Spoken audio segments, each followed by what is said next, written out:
মক্কার পবিত্র কাবা চত্বরে প্রতিদিন লাখ লাখ মুসল্লি একসঙ্গে তাওয়াফ করেন। এ সময় অনেকেই হাজরে আসওয়াদ বা কালো পাথরের কাছে গিয়ে স্পর্শ করার চেষ্টা করেন, আর এতেই তৈরি হয় তীব্র ভিড়। এ বিষয়ে হজ ও উমরা মন্ত্রণালয়ের পক্ষ থেকে জানানো হয়েছে, দীর্ঘক্ষণ কালো পাথরের পাশে দাঁড়ানো শুধু মুসল্লিদের স্বাভাবিক চলাচলে বাধাগ্রস্ত করে না, বরং বাড়িয়ে দেয় নিরাপত্তার ঝুঁকিও। তাই কালো পাথরের কাছে দীর্ঘক্ষণ না দাঁড়াতে মুসল্লিদের সতর্ক করা হয়েছে।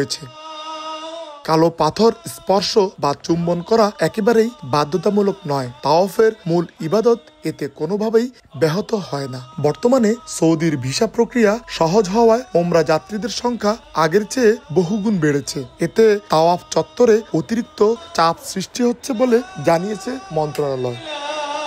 ইসলামী আলেম ও ধর্মীয় বিশেষজ্ঞরা বলেছেন, এই নির্দেশনা মেনে চললে তাওয়াফ হবে আরও নিরাপদ, স্বস্তিদায়ক এবং পরিপূর্ণ ইবাদত সম্মত। আরিফুর রহমান, সময় সংবাদ, সৌদি আরব।